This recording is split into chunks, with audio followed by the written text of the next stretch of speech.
Good morning, students. How are you? See, let me introduce you myself. I am Chartered Accountant Ravi Gujral, taking the class from New Delhi. I am here, to take a subject which is very interesting. That is financial management. My name is Ravi Gujral. I qualified in the year 2009 and my core area is cost accounting, financial management, strategic financial management for all professional courses, namely CA, CS and CMA.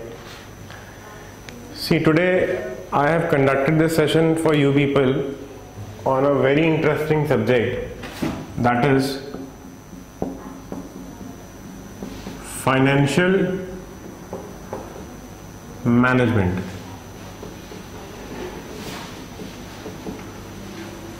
There is a very interesting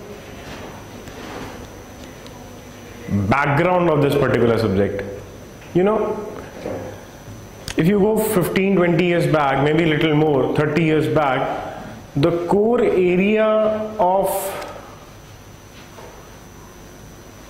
professionals like CAs, CMAs and to some extent CS was accounting, which you people have read many times.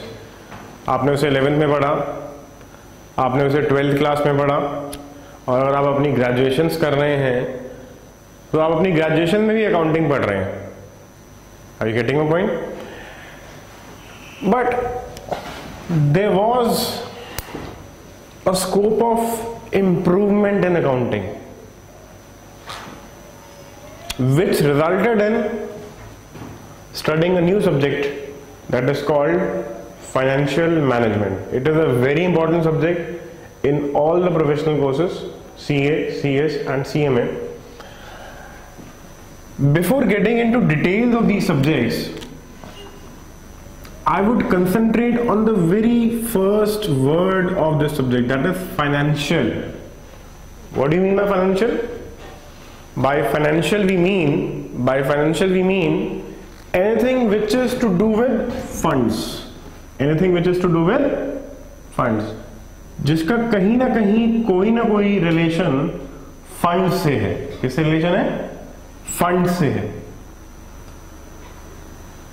Now let me focus on the second word of the subject, which is management, and it is again something which is not new to you. ये भी कोई ऐसा word नहीं है जो आपने आज पहली बार ही पढ़ा है. कहीं ना कहीं आपने अपने 12th स्टैंडर्ड में इससे रिलेटेड एक थियोरेटिकल सब्जेक्ट पढ़ा था. Can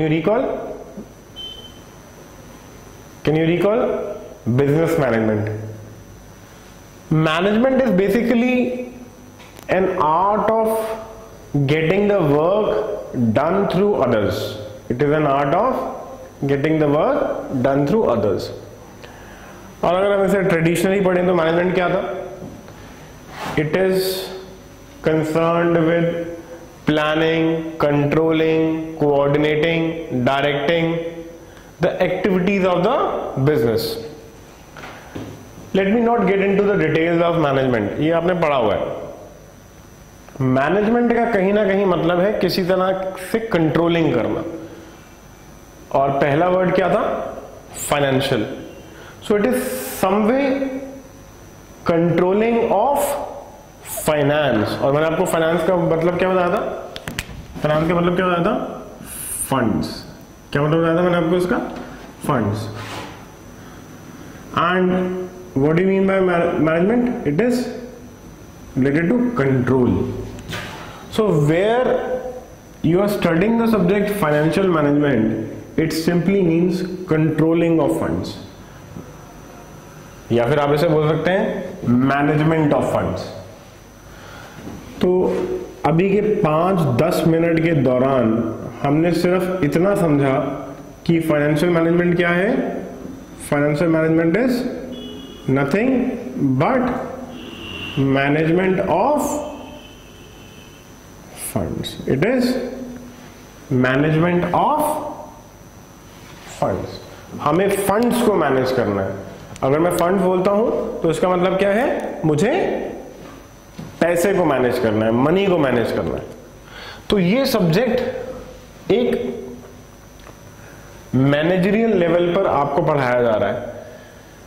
अकाउंटिंग लेवल जो आपने पढ़ा वो एक अलग एस्पेक्ट था। अकाउंटिंग में आप सिर्फ किससे कंसर्न थे, आपको कहा जाता था बुक्स ऑफ अकाउंट्स प्रिपेयर करें, आपको कहा जाता था कि आप trading and P&L account prepare करें, बैलेंस शीट प्रिपेयर करें, rather cash flow statement. That was all the part of accounting, which many chartered accountants, many cost and management accountants and MBAs are doing. We have gone little further. What after accounting is financial management. देखिए accounting and हुई तो एक नई era start हुई, एक नया subject start हुआ जिसका नाम क्या रखा हमने, financial management. What is it, management of funds. और कोई भी काम अगर मैनेजमेंट से संबंधित है तो वो काम एक हायर ब्रांच पे या फिर हायर हायरार्की पे होगा, टॉप लेवल मैनेजमेंट, जिसमें कौन कौन होते हैं, CEOs, chief executive officers, CFOs, chief finance officers, managing directors. So it is something which has to do with the top level management. Top level management का काम होगा फंड्स को मैनेज करना।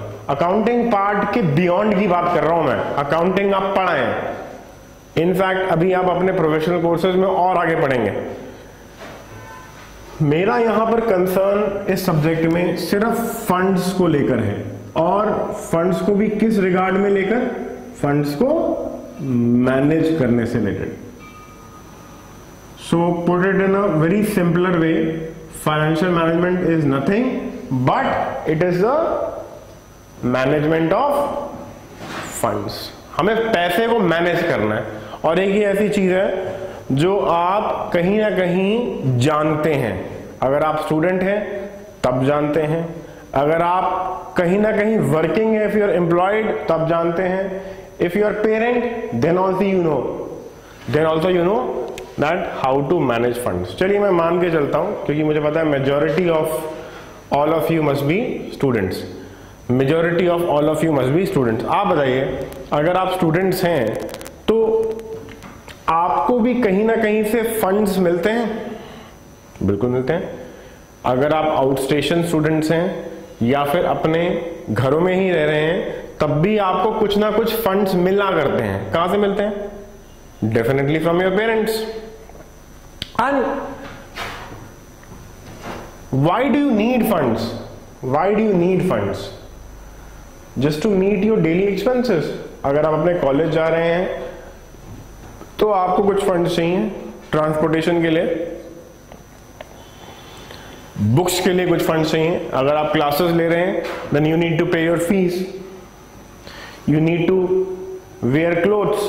तो इन सब चीजों के लिए आपको पैसे की जरूरत है, और आपके फादर या मदर ने एक लिमिट दे दी है किस पे, जो फाइनेंस या फिर फंड्स आपको अवेलेबल होंगे। ऐसा तो नहीं है ना जब आपने अपने पेरेंट्स से जितना फंड मांगा वो आपको प्रोवाइड हो जाए, ऐसा तो नहीं है। You always get certain limited funds, से 5,000, 6,000, 7,000 per month. So your father और मदर हैज सेड यू कि बेटा आपको मैं ये 7,000 रुपए या 5,000 रुपए दे रहा हूं, आपने अपने सारे खर्चे इसी सीलिंग में मैनेज करने हैं। मैंने कौन सा वर्ड यूज किया? मैनेज करने हैं। मैंने कौन सा वर्ड यूज किया? मैनेज करने हैं। इसका मतलब क्या हुआ? आपको अपनी पॉकेट मनी को मैनेज करना है, और पॉकेट मनी भी क्या है? फंड्स है। तो एक तरह से मैं ये कहूंगा कि कहीं ना कहीं फाइनेंशियल मैनेजमेंट आप कर रहे हैं, कहीं ना कहीं फाइनेंशियल मैनेजमेंट आप कर रहे हैं। किस तरह से? You are managing your pocket money, that is nothing but financial management. कैसे? अगर आप बात करते हैं एक नए सेशन की आपके कॉलेजेस में, या फिर मान लीजिए अगर आप सीए फाउंडेशन क्लियर कर कर आ रहे हैं तो एग्जीक्यूटिव, सीए कर कर आ रहे हैं फाउंडेशन तो आईपीसीसी, सीएमए फाउंडेशन करके आ रहे हैं तो क्या? इंटर। ऐसे ही अगर आप एग्जीक्यूटिव से या फिर इंटर स्टेज से जा रहे हैं तो फाइनल या प्रोफेशनल। ऐसी सिचुएशन में आपको फंड्स की ज्यादा आवश्यकता होगी। क्यों? You will be requiring to get registered with the institutes, ICSI, ICI, institute of cost and management accountant, सबसे आपको रजिस्ट्रेशन करवाना पड़ेगा। आपको कुछ बुक्स खरीदनी पड़ेंगी, आपको जो जो सब्जेक्ट्स की जरूरत है उसकी क्लासेस लेनी पड़ेंगी। तो आपको कहीं ना कहीं किसी पर्टिकुलर पॉइंट ऑफ टाइम पे फंड्स की बहुत ज्यादा रिक्वायरमेंट होगी। अगर मैं बात करूं आपके प्रोफेशनल कोर्सेज की, तो आपके जनरली रिजल्ट जनवरी और फरवरी में आते हैं, या फिर जुलाई और अगस्त में आते हैं। तो जब रिजल्ट आ गए उसके बाद नेक्स्ट महीने में आपको सबसे ज्यादा फंड्स की रिक्वायरमेंट होगी, जो रीजन मैंने आपको अभी डिस्कस किया। So this means during those months you need to have large amount of money with you। बाकी के महीने कम खर्चा होगा, बट जब रिजल्ट आ गया उसके बाद रजिस्ट्रेशन करवानी है, बहुत बुक्स बाय करनी है, कोचिंग क्लासेस के लिए रजिस्टर करना है, that point of time you need huge money. तो पॉकेट मनी तो फिक्स्ड है 5 या 7,000। सो मैनेजमेंट क्या कहती है? मैनेजमेंट ये कहती है कि जिन मंथ्स में आपके ज्यादा एक्सपेंसेस नहीं है उन मंथ्स में आप ज्यादा सेविंग करिए। मान लीजिए अभी कोई रिजल्ट नहीं आना, आपकी क्लासेस के लिए रजिस्ट्रेशन हो चुकी है, इंस्टीट्यूट से रजिस्ट्रेशन हो चुकी है, उन महीनों में आपके बहुत ज्यादा खर्चे नहीं होंगे। मान लीजिए मैंने कहा अगर आपकी 5,000 रुपीज पॉकेट बनी है, उन दौरान आपका 2,000 रुपए खर्चा है। So during those months you can save how many thousand? 3,000. With this saving you can utilize those months very efficiently where you have lot of burden। जैसे मैंने आपको बात करी रिजल्ट के बाद, तो वो सेविंग उस वक्त आपको काम आएगी। और कहीं ना कहीं आप ऐसा करते भी हैं। आप सोचें, ऐसा तो नहीं है ना कि जब आपको पता है कि हमारे पास रिजल्ट आ चुका है, हमें अब रजिस्ट्रेशन करवाना है, बुक्स लेनी है, तो की लेनी है, क्या उस दौरान आप ये सोचेंगे कि मैं मूवी देख आता हूं या फिर कुछ न्यू ड्रेसेस खरीद लेते हैं? नहीं, you will not think so, because priority क्या है? प्रायोरिटी ये है इंस्टीट्यूट में रजिस्ट्रेशन करवाना है, बुक्स लेनी है, जिन जिन सब्जेक्ट्स में आपको लगता है उसके लिए क्लासेस रजिस्टर करनी है। तो पहले आप ये काम करेंगे, या फिर अपने फ्रेंड्स को ट्रीट देंगे, या फिर अपने फ्रेंड्स के साथ कहीं घूमने जाएंगे, या फिर आप मूवी वॉच करेंगे। You will not do all such things. So you will prioritise your needs. आप एक लिस्ट बनाएंगे, एक सूची बनाएंगे जिसमें कहा जाएगा कि पहले मुझे ये काम करना है, फिर कुछ पैसे बच गए तो मुझे ये काम करना है, फिर भी अगर कुछ पैसे बच गए तो मुझे ये काम करना है। तो एक प्रायोरिटी लिस्ट बनेगी। This is all financial management my dear, this is all financial management. यही फाइनेंशियल मैनेजमेंट है। बस अब मैं इसको एक नया नाम देकर समझा रहा हूं, तो आपको ऐसा लग रहा होगा कि हम आज कुछ नया पढ़ रहे हैं। आप भी तो मैनेजमेंट करते हैं अपने फंड्स की। Let me talk about your father, let me talk about your father और mother if she is also working, they are also managing funds. My dear students, they are also managing funds. How? आपके father हमेशा जो भी per annum earn करते हैं, मान लीजिए if he is earning ₹6 lakh per annum, he will definitely save some amount. Why? You need money from your parents for your further education, उस purpose के लिए। अगर अब आप बड़े हो गए हैं तो आपने जरूर एक कंप्यूटर ले लिया होगा या लैपटॉप ले लिया होगा। वो कहां से आया? आपके फादर की सेविंग से। If your father has provided you a car और a bike, it has again come from your father saving. तो इन्होंने सेविंग कैसे करी? जिन मंथ में उनको कम बर्डन था उन मंथ में उन्होंने सेविंग की, ताकि कल को पैसा आप लोगों के लिए काम आ सके। So you know, financial management एक ऐसी चीज है जो आपको हर इंडिविजुअल के लिए मिलेगी, हर इंडिविजुअल के लिए मिलेगी, हर इंडिविजुअल के लिए। So it is very important to understand that funds को मैनेज करना फाइनेंशियल मैनेजमेंट है। हमें यहां पे किसी भी तरह से पैसे की अकाउंटिंग नहीं करनी है। अकाउंटिंग एस्पेक्ट में नहीं ले रहा हूं, वो आप बहुत पढ़ चुके हैं और शायद पढ़ भी रहे होंगे कहीं ना कहीं क्लासेस लेकर। मेरा पर्पस सिर्फ आपको ये है बताना कि मेरा यहां पर ऑब्जेक्टिव है फंड्स को बहुत बेहतरीन तरीके से मैनेज करना। This is a philosophy behind the subject. Let me go further. मान लीजिए आप एक प्रोफेशनल बन गए, you become a professional, say CA, CS, CMA, or you have become MBA. You have worked for a few years under some organization. अब आपने कहा कि मुझे सर बिजनेस करना है, I want to do some business, I want to do something on my own, मुझे अपने आप से कुछ करना है।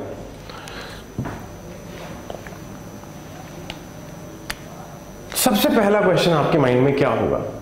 You have saved money. अब आपको लगता है कि अब आपने इतना एक्सपीरियंस ले लिया है कि आप अपने आप से कुछ खुद करना चाहते हैं। You want to open a business on your own. What will be the very first step और what will be the very first stage?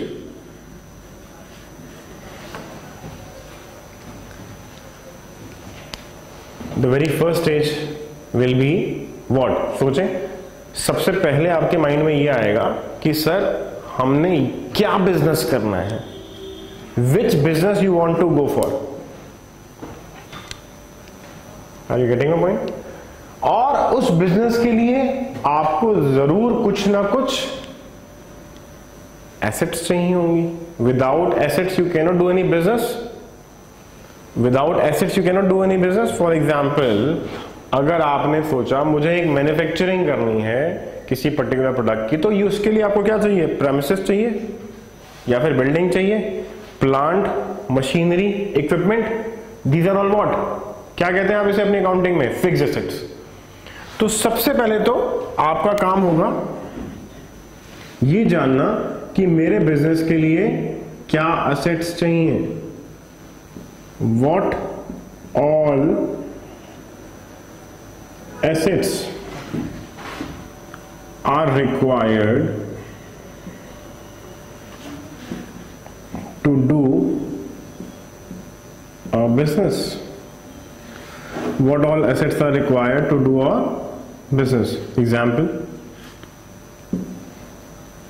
plant, equipment, machinery. You will prepare a list कि मुझे ये business करना है sir, और इस business के लिए ये एसेट्स रिक्वायर्ड है। सी, टू स्टार्ट एनी बिजनेस, सबसे पहले माइंड में आपके पास क्या होना चाहिए? क्या होना चाहिए माइंड में? कि आप क्या बिजनेस करना चाहते हैं, which business you want to pursue. ये डिसाइड कर लिया क्या करना चाहते हैं और उसके लिए क्या एसेट्स चाहिए, बताइए। इसके बाद एज एन एंटरप्रेन्योर आपके माइंड में क्या आएगा? आपने ये सोच लिया मुझे ये बिजनेस करना है और इस बिजनेस के लिए ये एसेट्स चाहिए। अब इसके बाद आपके माइंड में क्या आएगा? What will be in your mind? Think about it. What will be in your mind? Tell me. सोचें। The next thing in your mind will be, जो मैंने ये एसेट सोचे हैं इसके लिए कितना इन्वेस्टमेंट करना पड़ेगा, कितनी मनी की रिक्वायरमेंट है। आपने अगर एस्टिमेट किया इन सब चीजों के लिए मुझे 15 लाख चाहिए, तो इसके लिए पैसा कहां से आएगा?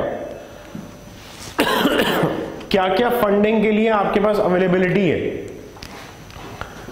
सो next question will be what are the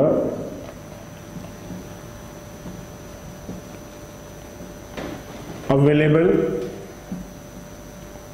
sources of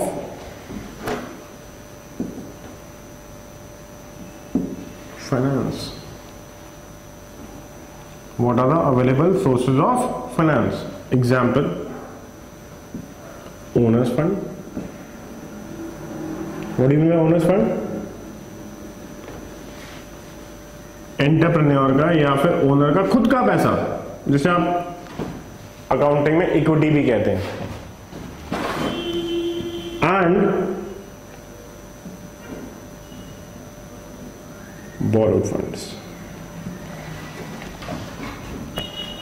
so you will be coming across two stages. मुझे अपने बिजनेस के लिए क्या असेट्स चाहिए और उन असेट्स के लिए क्या सोर्सेज ऑफ फाइनेंस हैं. उन असेट्स के लिए क्या सोर्सेज ऑफ फाइनेंस हैं. अरे मुझे एक बात बताइए, क्या आप कोई भी business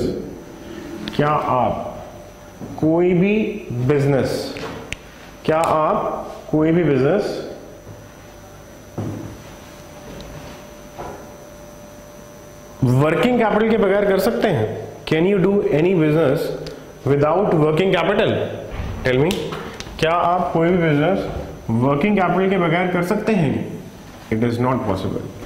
See, working capital is the blood for any organization.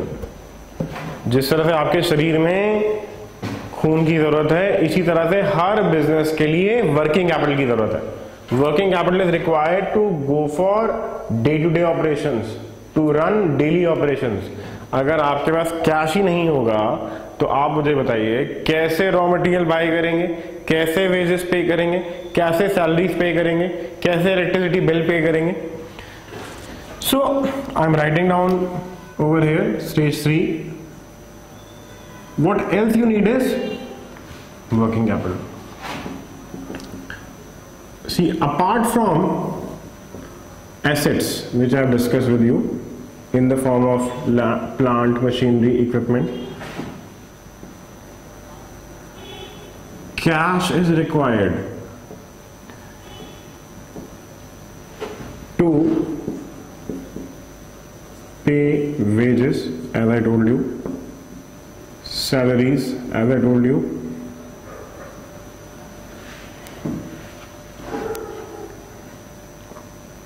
raw material, etc. In other words, हमें क्या चाहिए? हमें क्या चाहिए? Working capital. What else we need is working capital. So it is very important to understand that no business can be run with the assets only. I mean fixed assets. मैं सिर्फ यहाँ पे assets बोल रहा हूँ, but अगर आप true accounting point of view से बात करेंगे तो ये कौन सी एसेट्स है? Fixed asset. इसके अलावा आपको अपने बिजनेस में क्या चाहिए? वर्किंग कैपिटल चाहिए. So once you have decided the assets needed for your business, once you have come to know the various available sources of finance with you. Available sources of finance में क्या था? Owner's fund. Owner's fund के बेटा दो parts होते हैं. Equity shares, जैसे आप जानते हैं, और preferences.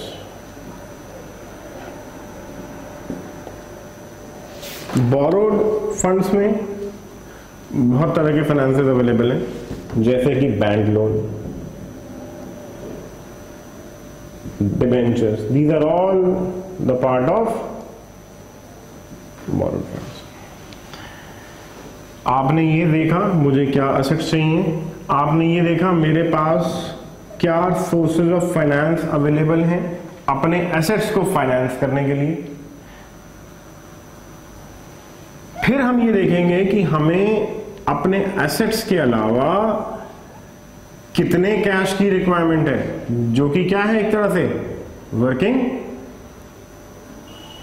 Capital, which is the difference between current assets and current liabilities.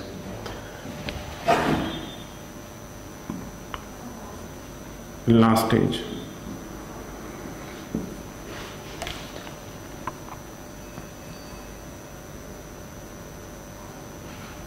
Now you will choose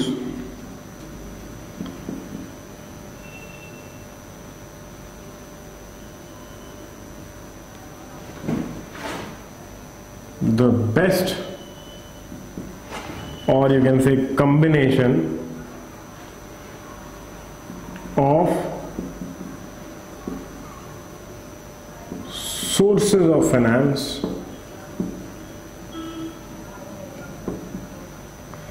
to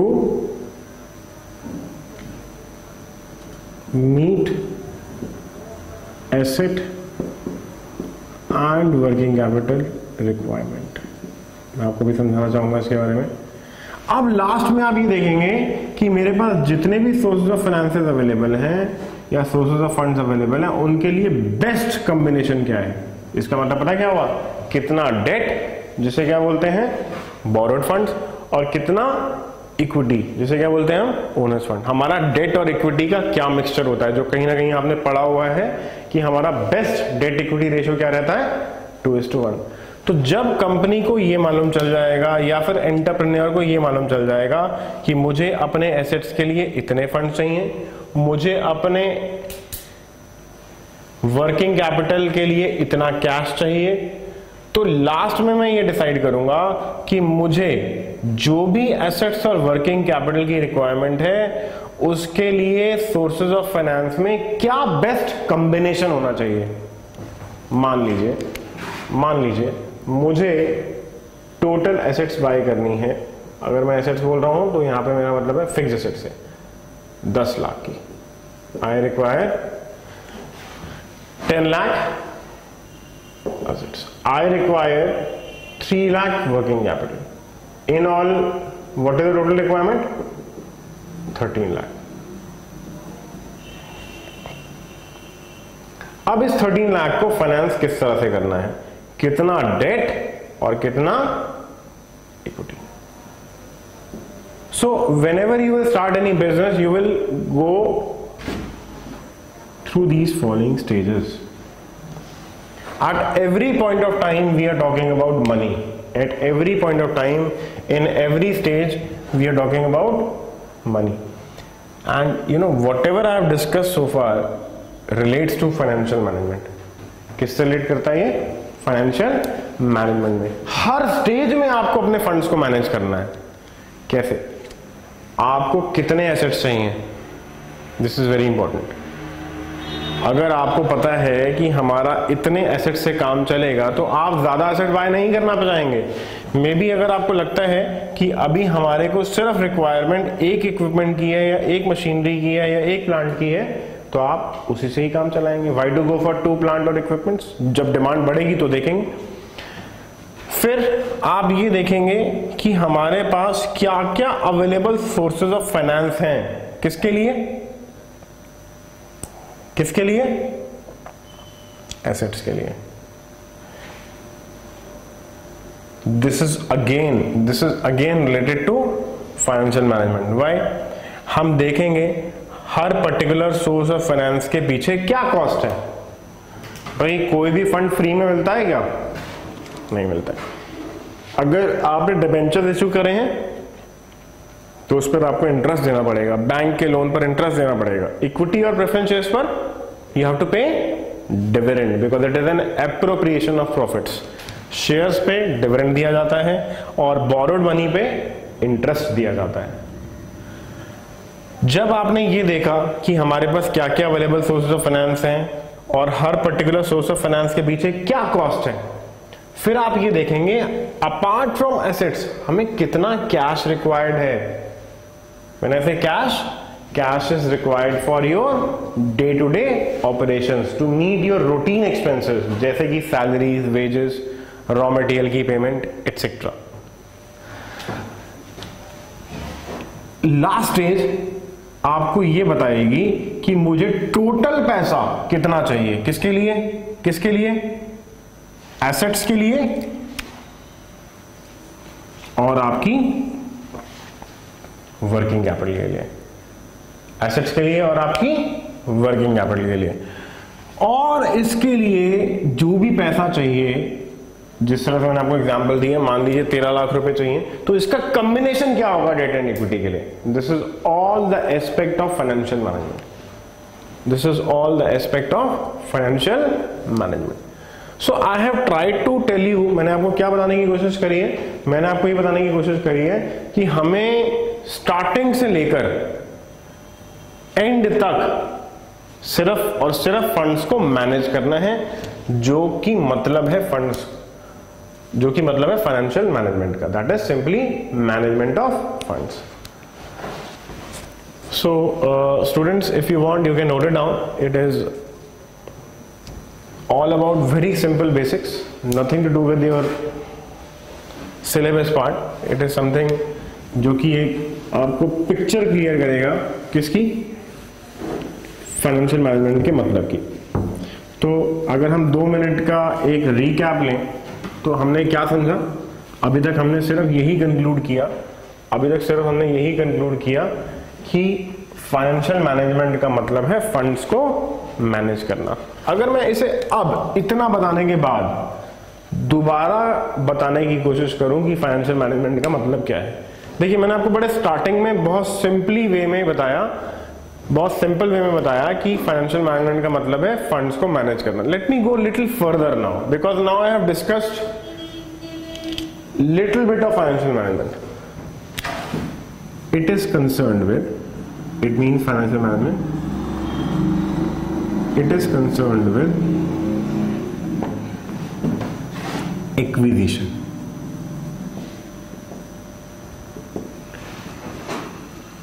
acquisition का मतलब क्या है यहां पर, procurement,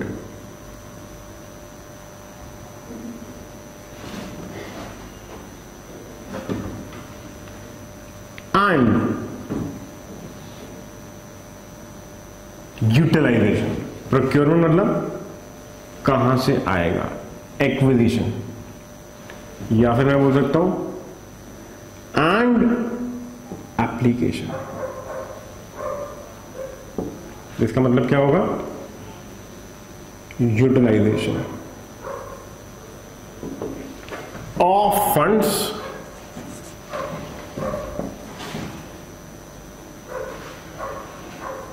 in an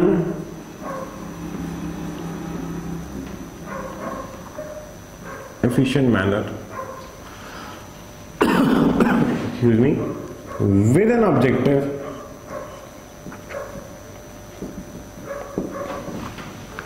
to maximize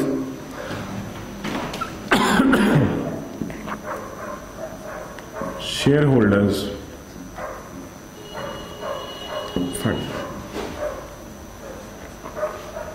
this is basically financial management. देखिए जो मैंने आपको स्टार्टिंग में बताया क्या था, वो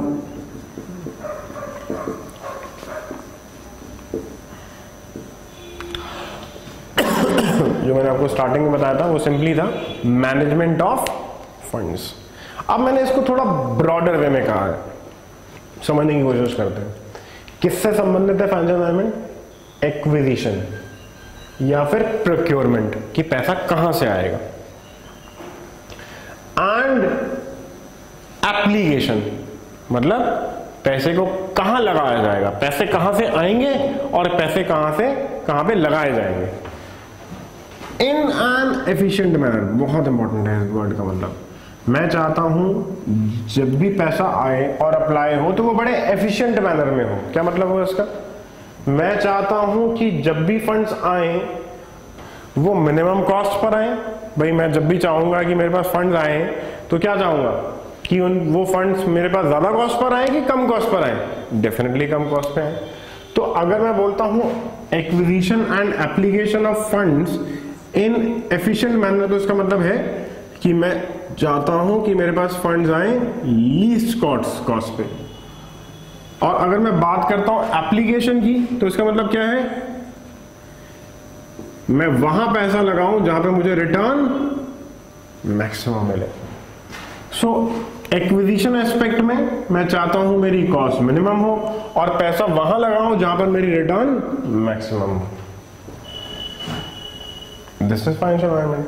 यही तो था मैनेजमेंट ऑफ फंड्स। कुछ और आगे बढ़ते हैं। With an objective. देखिए फाइनेंशियल मैनेजमेंट का कुछ ऑब्जेक्टिव है। क्या ऑब्जेक्टिव है? To maximise share holders wealth. Very important to understand this. पूरी फाइनेंशियल मैनेजमेंट की नींव इसी बात पर टिकी हुई है कि फाइनेंशियल मैनेजमेंट का उद्देश्य, ऑब्जेक्टिव क्या है? क्या है? शेयर होल्डर्स फंड को मैक्सिमाइज करना, शेयर होल्डर्स फंड को बढ़ाना। देखिए आप मुझे एक बात बताइए, कोई भी व्यक्ति शेयर्स क्यों खरीदता है? आपने बहुत अच्छे से पढ़ा है 12th में chapter issue of share capital. Why people want to buy shares? देखिए शेयर बाय करने का ऑब्जेक्टिव सिर्फ यही है कि जिस दाम पर, जिस प्राइस पर हम शेयर खरीदें, उस दाम या फिर उस प्राइस के बाद शेयर का प्राइस बढ़े। मान लीजिए अगर आपने एक कंपनी एबीसी लिमिटेड का शेयर खरीदा, तो आपका ऑब्जेक्टिव क्या था शेयर खरीदते वक्त? अगर मान लीजिए आपने वो शेयर 12 रुपए पे खरीदा, ठीक है, 2 रुपए प्रीमियम, 10 रुपीज की फेस वैल्यू थी, 12 रुपए पे खरीदा, तो क्या चाहते थे? 12 रुपए के बाद क्या चाहते थे कि अब हमारा शेयर फ्यूचर में प्राइस की टर्म्स में ग्रो करे। और जब प्राइस की टर्म में ग्रो करेगा तो डेफिनेटली आपको बेनिफिट होगा। मान लीजिए वही 12 रुपए का शेयर कुछ सालों बाद 40 रुपए का हो जाता है, तो आपको क्या मिल रहा है? गेन। कितना? 40 माइनस 12 दैट इज 28। तो इस तरह से शेयर होल्डर्स का पैसा, शेयर होल्डर्स की मनी ग्रो करेगी। एक तरीका और है शेयर होल्डर्स की मनी को ग्रो करने का, that is by way of getting dividend. तो शेयर होल्डर्स के फंड को मैक्सिमाइज बेटा 2 तरीके से किया जा सकता है। One is with dividend, the other is with capital appreciation. You understand capital appreciation? बेटा कैपिटल एप्रिसिएशन मतलब यह है जो पैसा आपने लगाया था, कितना लगाया था? 12 रुपए, उस पैसे के ऊपर आज शेयर का प्राइस हो तो जितना डिफरेंस है वो क्या कहलाएगा?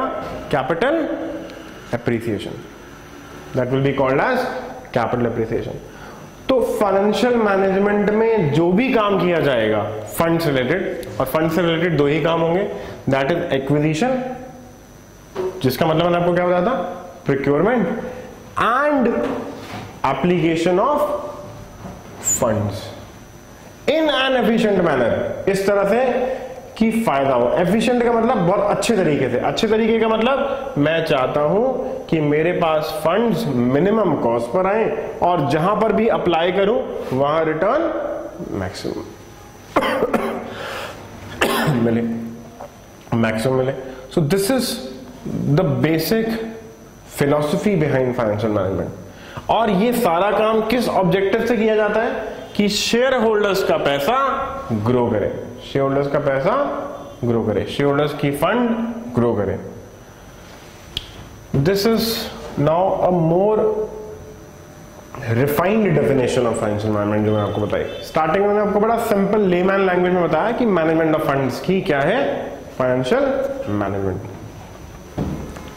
Let us go little further, let us go little further।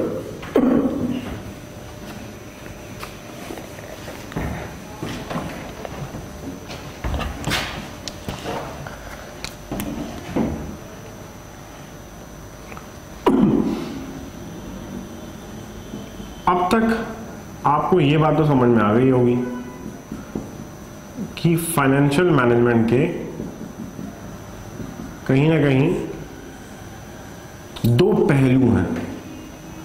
जिस तरह के एक सिक्के के 2 पहलू होते हैं, that is head and tail, similarly financial management has 2 aspects. One is procurement of funds, पैसा कहां से आएगा, फंड्स कहां से आएंगे। दूसरा, यूटिलाइजेशन ऑफ फंड्स, पैसा कहां लगाया जाएगा।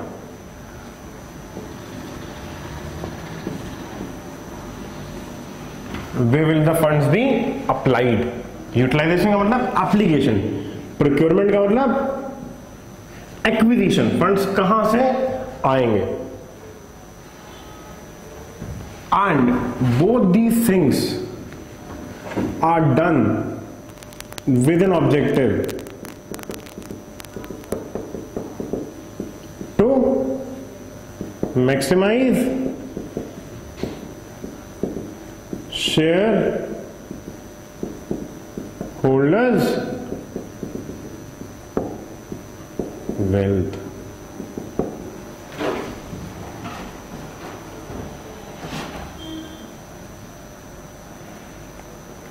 देखिए, मैं आपको थोड़ा सा और आगे ले जाने की कोशिश करूंगा। फाइनेंशियल मैनेजमेंट को अपने ऑब्जेक्टिव को पूरा करने के लिए कुछ ना कुछ काम करना पड़ेगा। बगैर काम किए तो ऑब्जेक्टिव पूरा होता नहीं। आपका ऑब्जेक्टिव क्या है? To become CA, to become chartered accountant, to become company secretary, to become cost management accounting. If you want to fulfil your dream, अगर आप अपने सपने को पूरा करना चाहते हैं तो क्या ऑब्जेक्टिव है आपके लिए? आपके लिए ऑब्जेक्टिव है बहुत आगे बढ़ना, सीए में बनना। इस ऑब्जेक्टिव को पूरा करने के लिए you need to work hard, prepare well for your exams, do well in your exams. So to complete your objective आपको कुछ ना कुछ तो करना पड़ेगा। तो फाइनेंशियल मैनेजमेंट के लिए भी अपने ऑब्जेक्टिव को कंप्लीट करने के लिए कुछ स्पेसिफिक फंक्शंस परफॉर्म करने पड़ेंगे।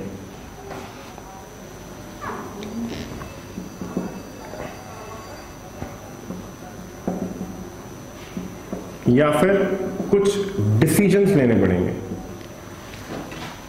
पहला, पैसा कहां इन्वेस्ट किया जाएगा। पैसा कहां इन्वेस्ट किया जाएगा? दो ही जगह पैसा इन्वेस्ट होता है, एसेट्स में और वर्किंग कैपिटल में।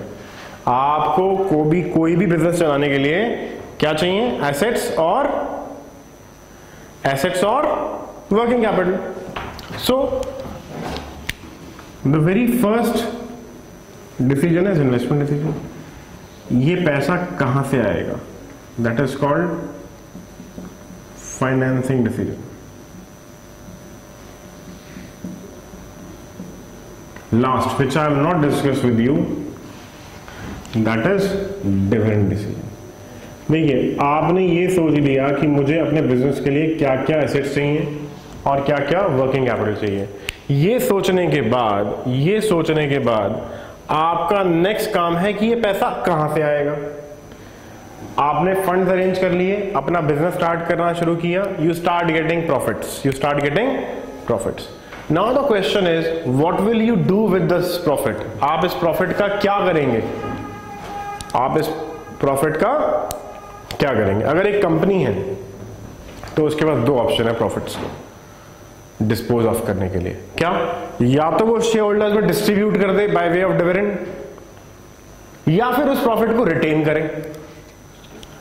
अब ये डिपेंड करेगा इस बात पर कि कंपनी का ऑब्जेक्टिव क्या है। अगर कंपनी का ऑब्जेक्टिव है कि मुझे अपने बिजनेस को और ग्रो करना है और बड़ा बनाना है, तो हो सकता है वो अपने प्रॉफिट्स को रिटेन रखे, मतलब शेयर होल्डर्स को डिविडेंड की फॉर्म में ना दे। तो इस केस में कंपनी डिविडेंड नहीं देगी। पर अगर कंपनी का ऑब्जेक्टिव है कि हमारा बिजनेस यही लेवल पर रहेगा, हम और आगे बिजनेस को ग्रो नहीं करना चाहते, जितना बिजनेस है इसी को ही ऑप्टिमली यूटिलाइज करना चाहते हैं, तो ऐसी सिचुएशन में कंपनी क्या करेगी? अपने प्रॉफिट्स को डिविडेंड की फॉर्म में डिस्ट्रीब्यूट कर देगी। So these are main decisions which any finance manager has to take: investment, financial decision and dividend decision. And always go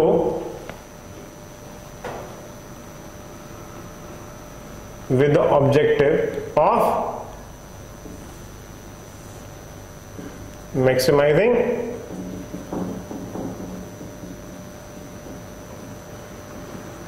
shareholders